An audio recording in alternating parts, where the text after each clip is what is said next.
My name is Shiomara, and in 1990, my husband Robert made me a proposition that would define the next 40 years of my life. Sign this, Robert said, sliding a thick document across our kitchen table. It's simple, really. Stay married to me for 40 years, and when the time comes, everything I've built will be yours. The business, the properties, the investments, all of it. I was 25 years old and foolishly in love. Why 40 years? I asked. Because that's how long it takes to prove loyalty, he replied, his smile not quite reaching his eyes. Anyone can stick around for 10 or 20 years, but 40? That shows real commitment. This seems unusual, Robert. My father did the same with my mother, he said smoothly. It's tradition. Besides, don't you trust me? Of course I trust you, I said, picking up the pen. I just don't understand why we need a contract. Because life is unpredictable, Shiomara, he explained. This protects both of us, guarantees our future together. I signed. God help me, I signed. The years that followed were a masterclass in emotional manipulation. Robert controlled every aspect of our lives, where we lived, who I could see, how I spent money. When our daughter Diana was born in 1992, he used her as leverage. Remember our deal, Shiomara, he'd say whenever I questioned him. You want Diana to inherit something, don't you? Just 38 more years, 35, 30? You're counting down our marriage like a prison sentence, I once said. I'm counting up to your reward, he corrected, always twisting my words. You should be grateful I'm so generous. By 2025, I was 60 years old, and the finish line was finally in sight. 5 more years until 2030, when our 40-year anniversary would arrive. That's when I overheard the phone call that changed everything. I was in the hallway when Robert's voice carried from his office. Yes, I'm filing in February, he said. That gives me a full year before the 40-year mark. The prenup specifies she gets everything only if we're still married on our anniversary date. If I divorce her at 39 years, she gets nothing. My blood ran cold. I know, he continued laughing. 40 years of putting up with her, and she'll walk away with exactly what she came with. Nothing. My lawyer says it's airtight. I backed away silently, my heart pounding. 39 years. I had endured 39 years of his control, his manipulation, his casual cruelty, and he was planning to discard me just months before I was supposed to receive my reward. Not this time. The next morning I called my daughter. Diana was 32 now, a corporate lawyer in Chicago, and she'd been begging me to leave Robert for years. Mom, what's wrong? Diana asked immediately. You never call this early. I need your help, I said quietly. Your father is planning to divorce me before our 40th anniversary. That bastard, Diana hissed. I knew he'd pull something like this. Tell me everything. I explained what I'd overheard. When I finished, Diana was silent for a moment. Are you absolutely certain about what you heard? She asked. Yes, I confirmed. He was laughing about it, Diana. Laughing about leaving me with nothing after all these years. Mom, I need you to listen very carefully, Diana finally said. Don't let on that you know anything. Act completely normal. Can you do that? Yes, I replied, surprised by the steadiness in my voice. Good. I'm calling in a favor from the best family law attorney I know. His name is Mr. Harrison, and he specializes in cases exactly like this. I'm also hiring a private investigator named Grace Chen. If Dad's planning to screw you over, I guarantee he's been hiding assets. How can you be so sure? I asked. Because that's what men like him do, Diana said bitterly. They plan their exits years in advance. 3 days later, I sat in Mr. Harrison's office. He was a silver-haired man in his 60s with sharp eyes that seemed to catalog everything. Mrs. Shiomara, he began, reviewing my prenuptial agreement. This document is actually quite remarkable. Your husband was very specific. You receive his entire estate only if you're married for exactly 40 years until August 15th, 2030. And if he divorces me before then, I asked. Then according to this agreement, you receive nothing, Mr. Harrison confirmed. However, there's something your husband may not have considered. What's that? Any attempt to fraudulently circumvent this agreement could be challenged in court, he explained. If we can prove he's been planning this divorce specifically to avoid his contractual obligations, we might have grounds for breach of contract and fraud. How do we prove it? I asked. Mr. Harrison smiled. That's where Grace comes in. Grace Chen arrived at my house the following week while Robert was at his office. She was a sharp-eyed woman in her 40s who moved with quiet efficiency. "I've done some preliminary research on your husband," Grace said, opening her laptop. "Robert owns 3 businesses, 2 rental properties, and has investment accounts at 4 different banks. Does that sound right to you?" I don't know," I admitted. "He's never shared financial information with me." "That's what I suspected," Grace replied. "I've also found evidence of offshore accounts in the Cayman Islands. Has he taken any unexplained trips lately?" I thought back. "He went to Grand Cayman last month, said it was for business." "He was moving money," Grace said flatly. "He's been systematically hiding assets for the past 2 years, preparing for this divorce. But here's the thing. Every transaction leaves a trail." "Can you follow it?" I asked.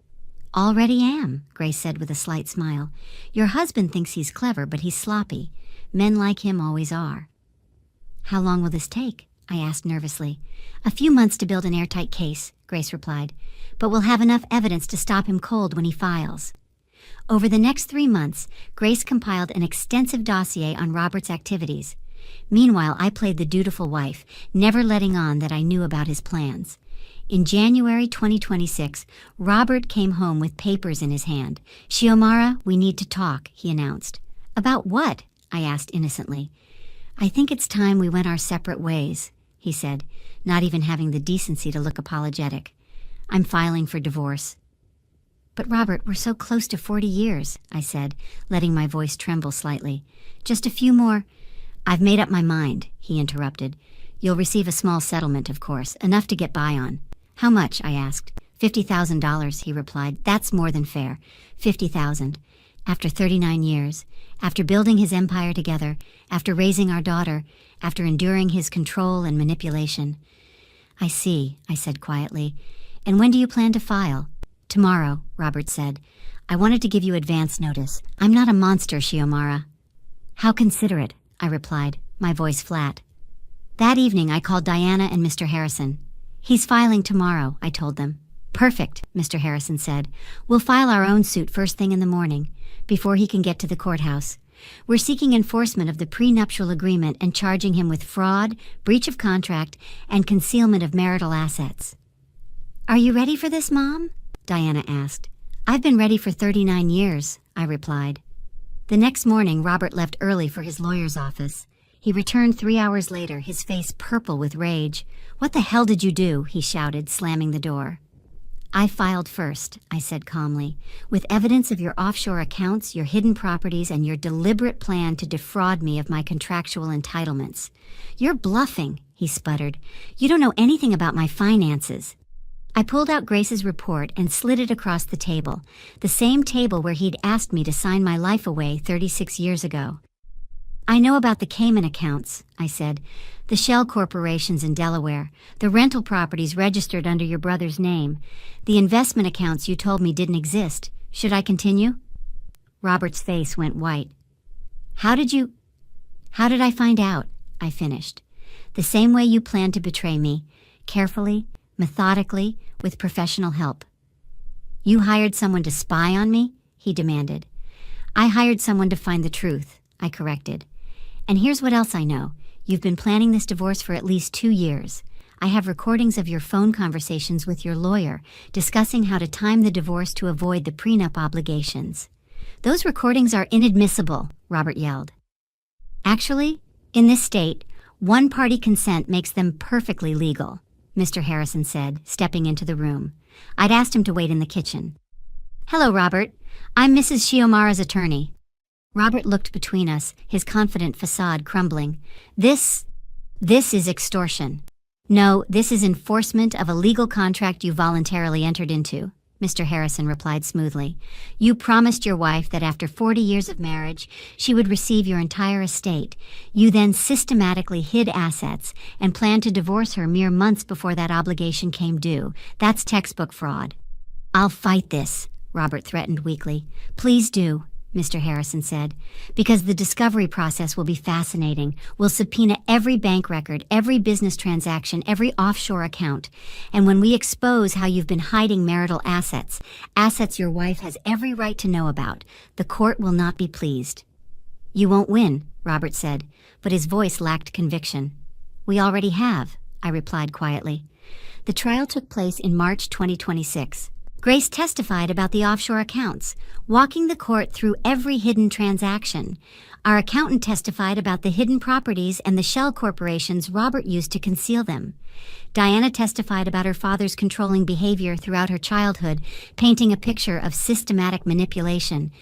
But the most damning evidence was the recording of Robert's phone call. His own voice gleefully explaining how he divorced me at 39 years to avoid giving me anything. The judge was a woman in her 70s named Justice Martinez. "Mr. Robert," she said, her voice cold, "in my 30 years on the bench, I have rarely seen such a calculated attempt to defraud a spouse. You entered into a contractual agreement in good faith, or so your wife believed, and then spent 4 decades using that agreement as a tool of control and manipulation." "Your Honor, Robert began. "I'm not finished," Justice Martinez interrupted. "You systematically hid marital assets, planned a fraudulent divorce, and attempted to leave your wife of 39 years with nothing after she fulfilled her end of your bargain. This court finds you in breach of contract and guilty of marital fraud." The ruling was swift and absolute. Robert was ordered to immediately transfer all assets to me as specified in the prenuptial agreement. Additionally, he was ordered to pay punitive damages of $2 million for fraud and emotional distress. The discovery process revealed he'd hidden over $8 million in offshore accounts. The properties, businesses, and investments brought the total estate value to nearly $25 million. All of it became mine. But the financial victory wasn't even the sweetest part. Robert was also charged with tax evasion for the hidden offshore accounts, a federal crime. He was convicted and sentenced to 4 years in federal prison. When Robert's lawyer approached me about a settlement to avoid prison time, I looked him straight in the eye. "Tell your client that the answer is no," I said firmly. "He wanted me to survive 40 years with him for my reward. Well, I survived 39 years, and this is my reward, watching him face the consequences of his actions." "Mrs. Shiomara, my client is willing to add another $1 million to the settlement," the lawyer pressed. "No amount of money will buy my forgiveness," I replied. "He made his choices. Now he lives with them." Diana hugged me after the sentencing. "I'm so proud of you, Mom," she whispered. "I should have done this years ago," I admitted. "You did it when you were ready," Diana said. "That's what matters. You're free now." Today, I'm 61 years old, and I'm finally free. I've established a foundation to help women escape controlling relationships. I've reconnected with friends Robert isolated me from decades ago. I've traveled to places he never let me visit: Paris, Rome, Tokyo. Robert wrote me from prison 6 months ago asking for forgiveness. The letter was 3 pages long, filled with apologies and excuses. I read it once, then burned it. I didn't respond. Some betrayals don't deserve forgiveness. They deserve exactly what he got: justice. The prenup he was so proud of, the one he designed to control me, became the very instrument of his downfall. He wanted to prove I couldn't survive 40 years with him. Instead, I proved I didn't need to. Have you ever stayed in a relationship because someone promised you something if you just held on long enough? What would you have done in my situation? Like and subscribe for more stories about people who refused to be victims and fought back the right way.